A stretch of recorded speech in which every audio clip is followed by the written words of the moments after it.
I knew that you were going to be a giant star. I really did. Well, thank you. Yeah, but I didn't know. What I didn't know is that you were going to get so sexy. Michael Jackson's life was an open book to millions, but when it came to Diana Ross, there were chapters he never fully shared. Their bond was powerful, complicated, and filled with moments the public never truly saw.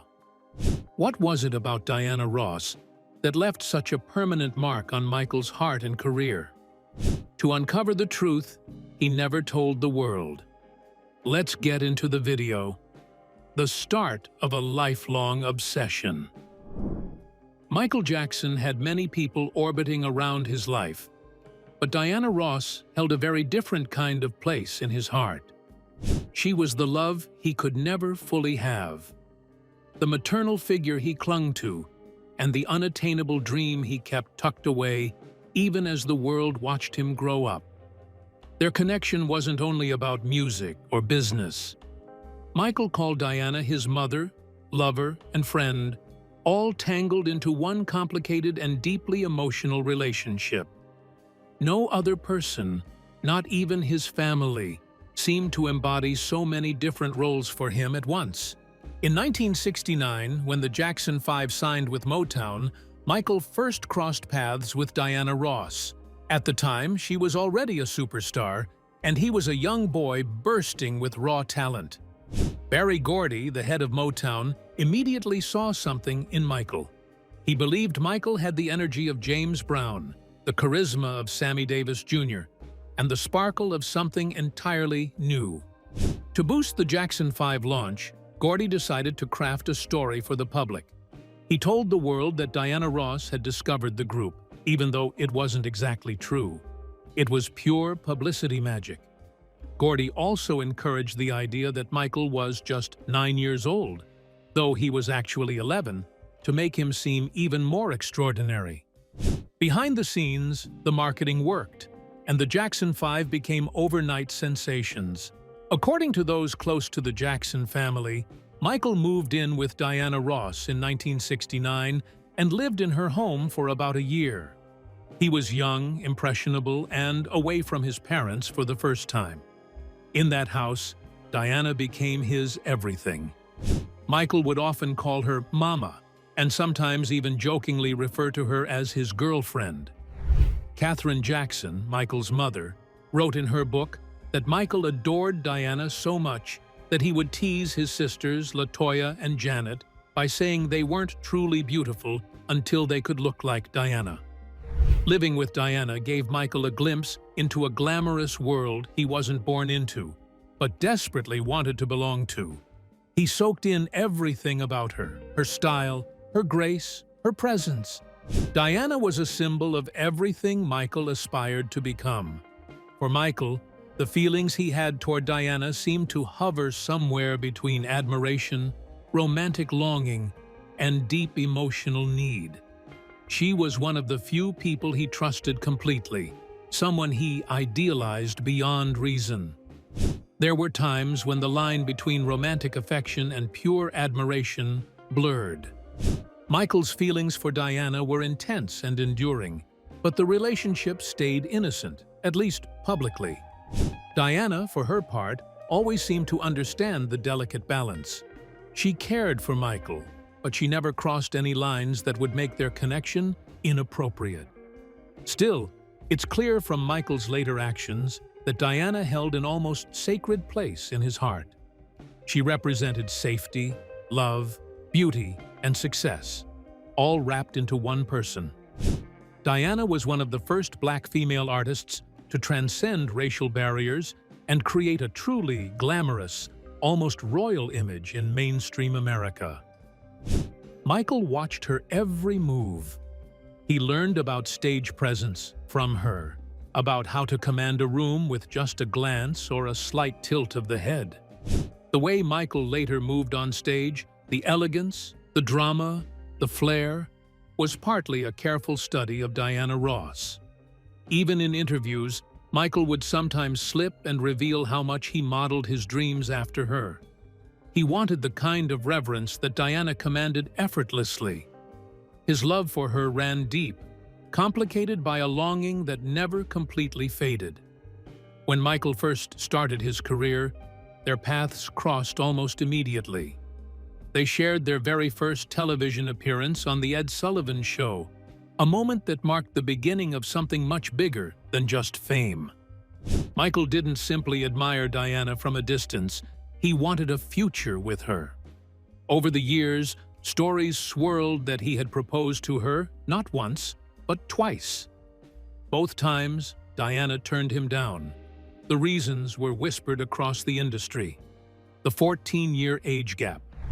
The fear that marrying someone so much younger might damage her polished public image and career. Whatever her reasons, Michael's feelings didn't seem to waver. The making of the King of Pop. Long before the scandals, Michael Jackson had already written his name into the history books. By the early 1980s, Jackson wasn't just a superstar, he was practically a force of nature. When Thriller came out in 1982, the world stood still. The music videos, especially for songs like Beat It and Billie Jean, were revolutionary. They turned what used to be simple promotional clips into full-scale cinematic events.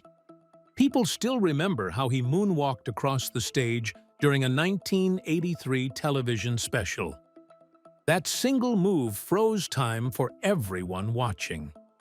At that moment, Jackson didn't just perform. He became a myth. While fans saw the glittery glove and sequined jackets, behind the scenes Michael was a sharp businessman.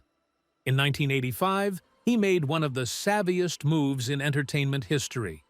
He purchased the publishing rights to ATV Music, which included most of the Beatles' catalog, for $47.5 million. That decision triggered tension with Paul McCartney, who had once advised Michael to invest in music publishing, probably not expecting Jackson to swoop in and buy the Beatles' legacy. Despite the awkwardness it caused in their friendship, Michael's investment paid off in ways that most artists could only dream about. His empire grew to staggering heights, turning him into one of the richest entertainers of his generation. At the height of his fame, Michael Jackson was often portrayed as a lonely figure trapped by his own success. Despite the cheers of millions, he faced incredible personal isolation.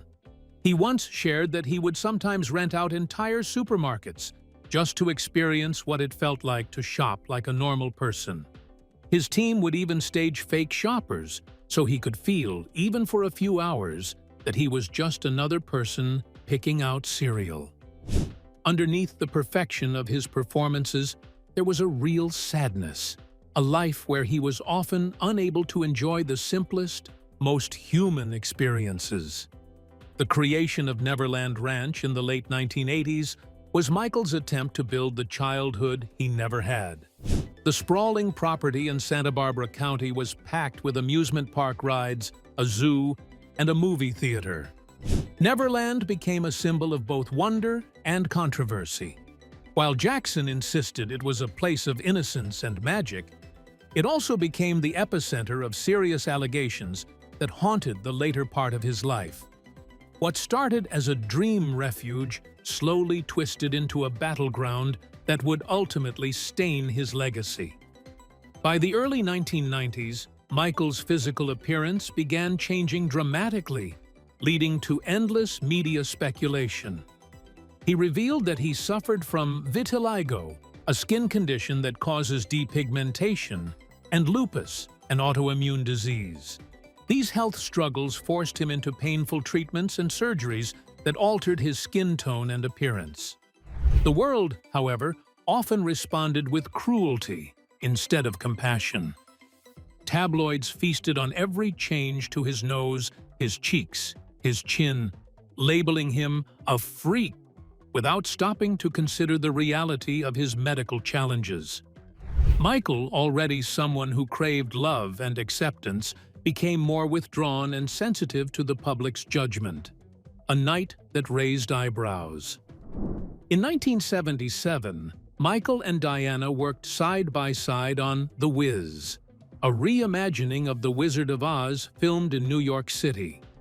Michael was just 19, stepping into adulthood but still carrying that boyish devotion for Diana.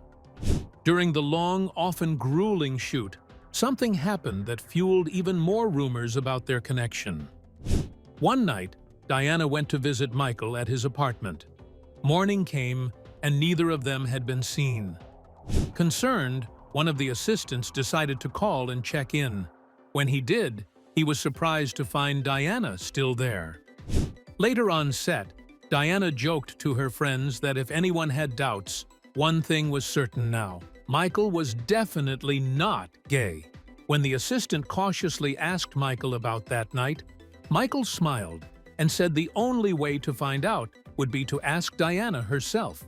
When the same question was thrown Diana's way, she simply laughed and said that they would have to ask Michael.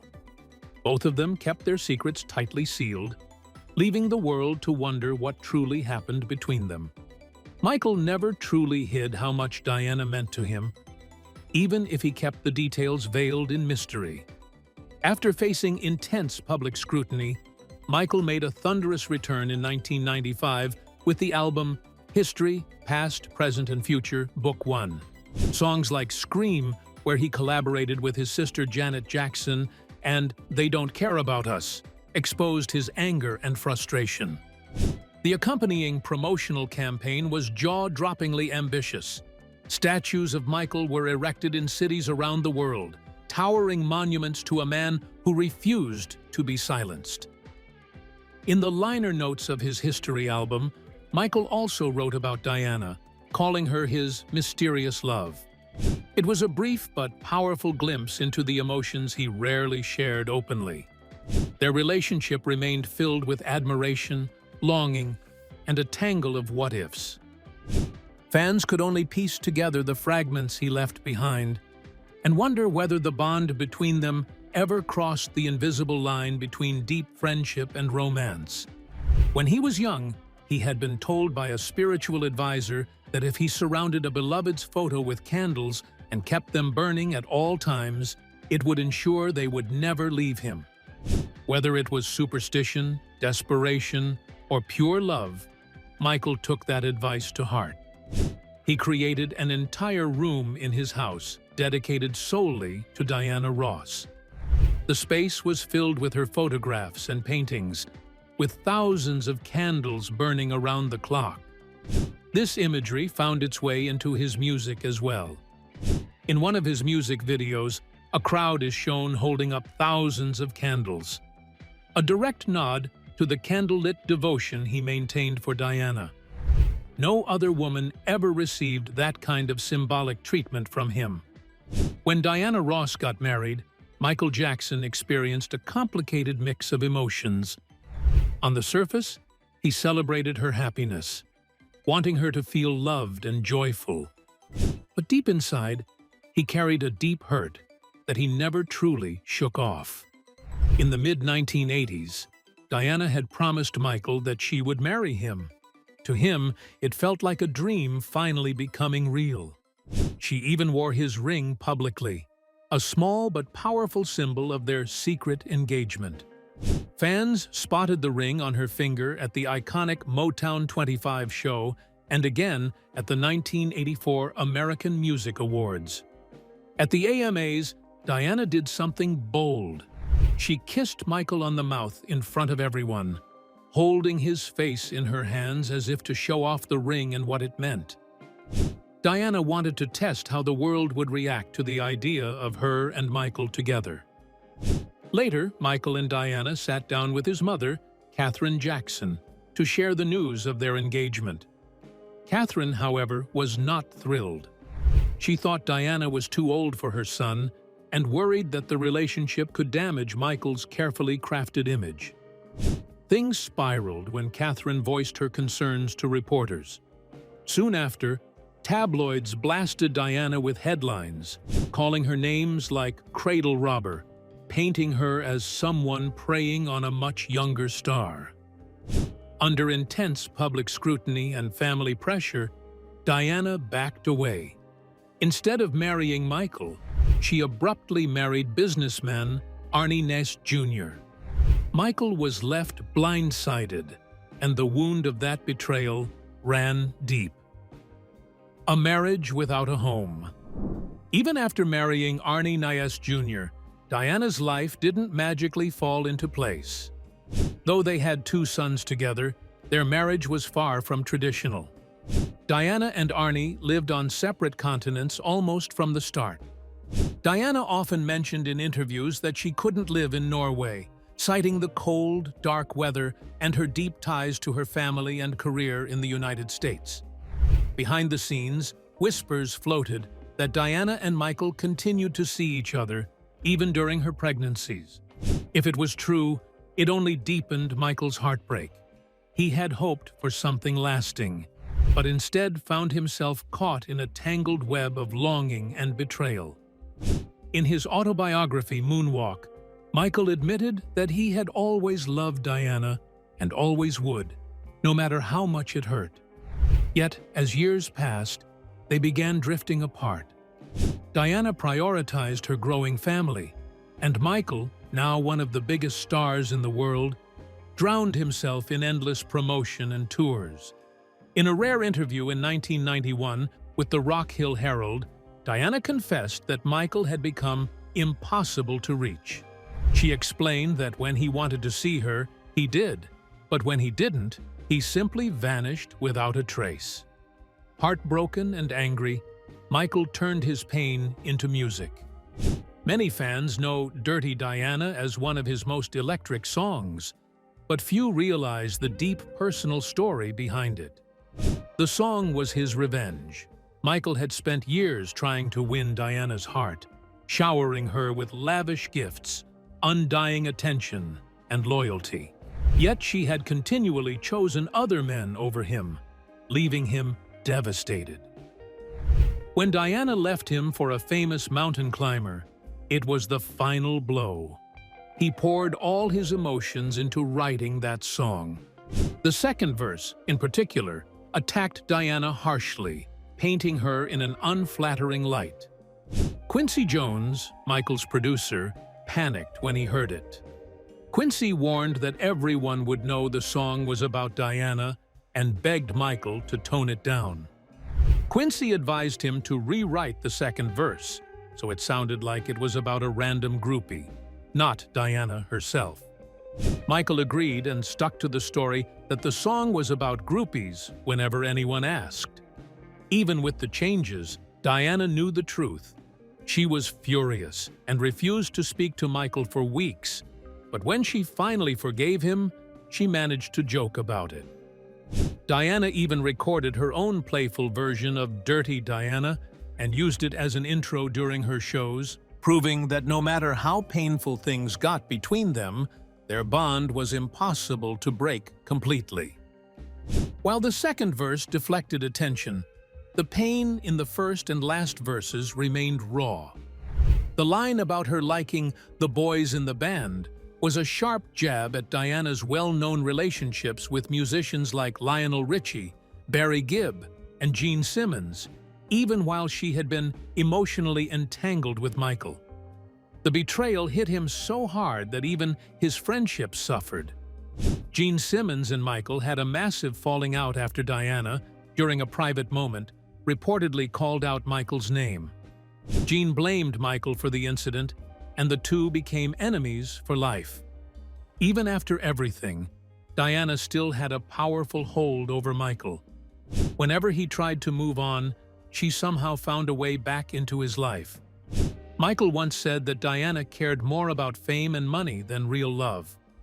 And when he tried to date other women, Diana made it nearly impossible for him to escape her orbit. When Michael went on a publicity date with Madonna, Diana wasn't pleased. She reportedly showed up, perched herself on Michael's lap, and made sure all eyes stayed on her. At another event, when Elizabeth Taylor came on stage to comfort Michael, Diana stormed in, grabbed Michael's arm, and tried to push Elizabeth away, determined not to be sidelined. At the American Music Awards, when Michael arrived with Brooke Shields, Diana stood on stage, blowing kisses at him. When Michael walked up to accept his award, Diana clung to him so tightly and flirted so openly that she forgot her speech altogether. For Michael, it was an endless cycle. He craved her love, but felt suffocated by the games. Diana wouldn't fully commit to him, but she also wouldn't allow him to move on. He was trapped between memories of a love that had never been fully real, and the heartbreaking reality that it likely never would be the wild rumor about Michael's parentage. Their connection sparked some wild rumors over the years. One of the strangest was the claim that Smokey Robinson and Diana Ross were secretly Michael's biological parents. When asked about this bizarre theory in an interview, Smokey burst out laughing, saying it was hilarious. He joked about calling Diana to see if she had heard the rumor too, clearly enjoying the ridiculousness of it all. While Smokey quickly dismissed the story, he did reveal something real. He and Diana had once had a brief affair. At the time, Smokey was married to Claudette Rogers, a member of his band, The Miracles. Smokey admitted the affair lasted about a year and happened naturally while they worked closely together. He described Diana as a beautiful person and said they remained close friends. Smokey also shared how he helped Diana at the beginning of her career. He recalled how Diana, then part of a group called the Primettes, begged him to listen to her group perform. Smokey brought them to Motown, helping launch what would become a legendary career. Eventually, Diana ended things with Smokey when she realized he was still deeply in love with his wife, Claudette. Smokey stayed married to Claudette for over 25 years, but they divorced in 1986 after he fathered a child with another woman. While Diana's professional life soared, her personal struggles deepened. By the early 2000s, friends and family noticed her increasing reliance on alcohol. In May 2002, Diana admitted herself into a 30-day rehab program. However, she left just 3 weeks later to fulfill a string of tour dates, a decision that proved to be a serious mistake. Although her tour sales were better than the failed Supremes reunion, Diana struggled behind the scenes. In August, she entered another brief rehab stint, but once again left prematurely. Then, in December 2002, things reached a disturbing low. Police in Tucson, Arizona, pulled her over for driving the wrong way on a one-way street. When they administered a sobriety test, the results were shocking. Diana's blood alcohol level was 0.20%, more than double Arizona's legal limit of 0.8%. What made the situation even more surprising was that Diana wasn't in Arizona for any tour dates. She was staying at the Canyon Ranch Health Resort, a place known for much more than just spa treatments. After pleading no contest to the charges, a judge sentenced her to 48 hours in jail, which she served later that year. It marked one of the lowest points in her life, but thankfully, it wasn't a cycle she would repeat. Diana's unforgettable VMA moment. When it comes to jaw-dropping pop culture moments, Diana Ross had no intention of staying in the background. At the 1999 MTV Video Music Awards, all eyes were already on Lil' Kim, who turned heads with a sparkling lilac jumpsuit that left one breast exposed, modestly covered only by a shell-shaped pasty. It was bold, it was outrageous, and it instantly became a legendary fashion moment. But the real headline was made when Diana Ross, joining Lil' Kim and Mary J Blige on stage to present an award, took it a step further. In front of a stunned audience, Diana reached over and playfully gave Lil' Kim's exposed breast a jiggle. Gasps rippled through the crowd. It was completely unscripted, wildly inappropriate to some, and pure chaos to others.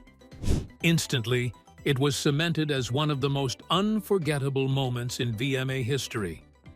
Lil' Kim later explained that she never took offense.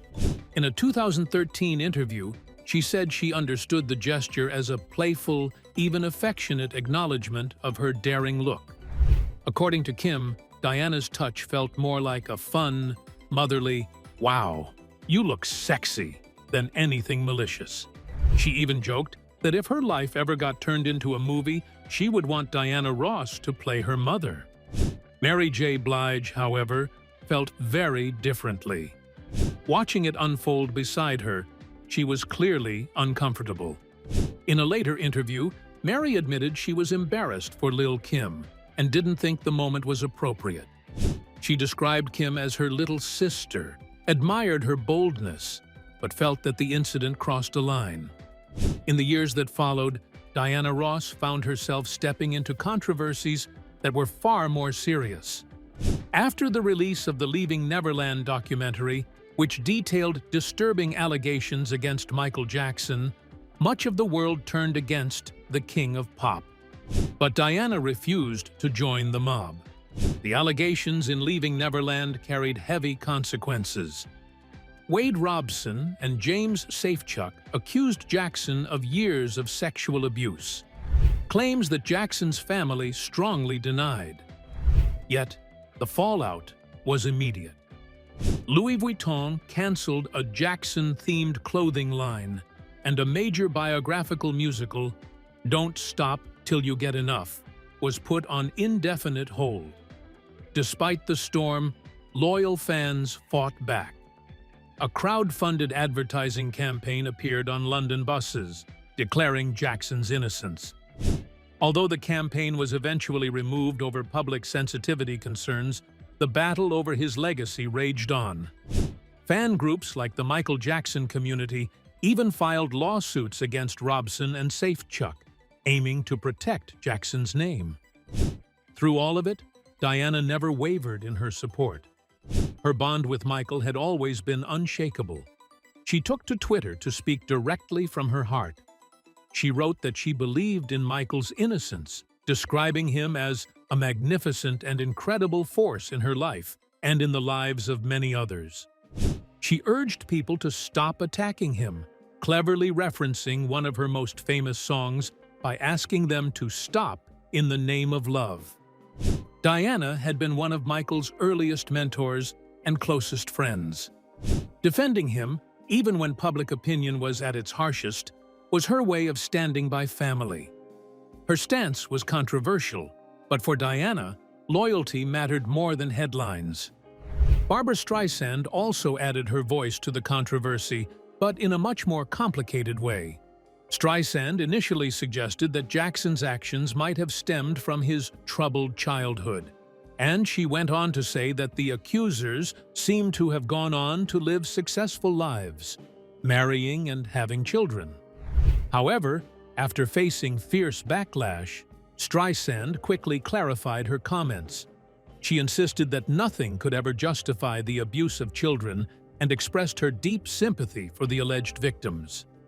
Other celebrities also spoke out in support of Michael around this time, but Diana's voice carried particular weight because of how deeply intertwined their lives had been since he was a child. Her public defense was seen as both brave and risky, but it underlined one thing very clearly. Diana Ross would not abandon Michael Jackson, no matter how fierce the storm around him became. Michael Jackson's love and admiration for Diana Ross ran incredibly deep. In his mind, she was almost like a second mother. In 1995, when Jackson was hospitalized and expecting a visit from Diana, he ordered his then-wife, Lisa Marie Presley, to leave the room immediately. Everything had to be perfect for Diana. He welcomed her with open arms, showering her with gifts and affection, making it clear that her presence meant more to him than anyone else's. Their bond was immortalized in Jackson's 2002 will. In it, he named Diana as the person he wished to care for his children if his own mother, Katherine Jackson, became unable to do so.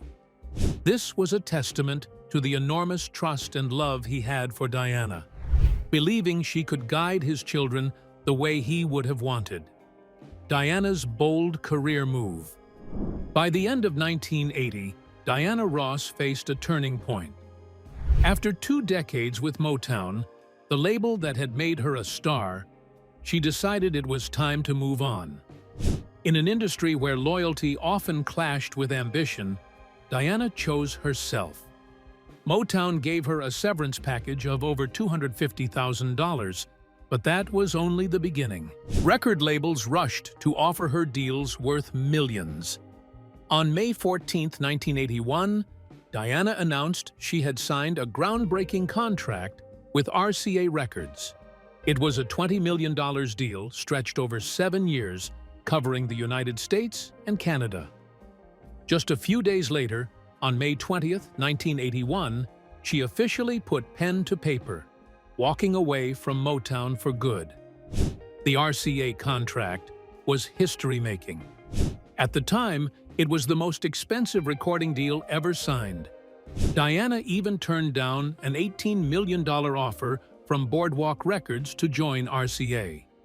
The new deal also gave her complete creative control over her music, a freedom that artists often fought for but rarely received. Before making her decision final, she approached Berry Gordy, the founder of Motown, asking if he could match RCA's offer. Gordy admitted he couldn't. Diana had outgrown Motown, and now she was ready to reinvent herself. Joining RCA gave Diana Ross a fresh start, and she made sure to use it. She didn't stick to just one formula. Instead, she embraced different genres, experimented with new styles, and showcased her versatility. Before Madonna was crowned the Queen of Reinvention, Diana Ross had already built the blueprint. One of her standout tracks from this period was Upfront, produced by Ray Parker Jr. The song was a lively blend of pop, light rock, and dance, full of funky electric guitar riffs and catchy rhythms. Critics loved her energy and confidence, even if the song didn't climb very high on the charts. Without strong promotion or a music video, it peaked at number 60 on the R&B chart. Still, it proved that Diana wasn't afraid to take risks, and that her talent stretched far beyond the boundaries people tried to put around her. Over the decades, Diana Ross built a career that most artists could only dream of. She has been nominated for 13 Grammy Awards and received not one, but 2 Lifetime Achievement Awards, one as a solo artist and one with the Supremes. She remains the only female artist to have #1 hits as a solo act, as part of a trio, in a duet with Lionel Richie for Endless Love, and in a group ensemble for We Are the World. Her name is etched twice into the Hollywood Walk of Fame, once for herself and once with the Supremes. She is a proud member of the Rock and Roll Hall of Fame, and in 2016 received the Presidential Medal of Freedom, one of the highest civilian honors in the United States. But Diana's legacy isn't just built on awards and records. She has spent decades giving back, especially to children's charities. Through programs like A Better Chance, she helped inner-city students gain access to elite schools, giving them opportunities many never thought possible. Her journey is not just one of glamour and fame, but of bold decisions, fierce loyalty, and a deep belief in using her influence for good. Michael Jackson may have kept certain details of his relationship with Diana Ross hidden, but the impact of their connection is undeniable. Their bond went beyond music. It was a silent force that shaped his journey, often in ways the world never knew. Do you think their bond was beautiful, or was it more about obsession? Drop your thoughts in the comments.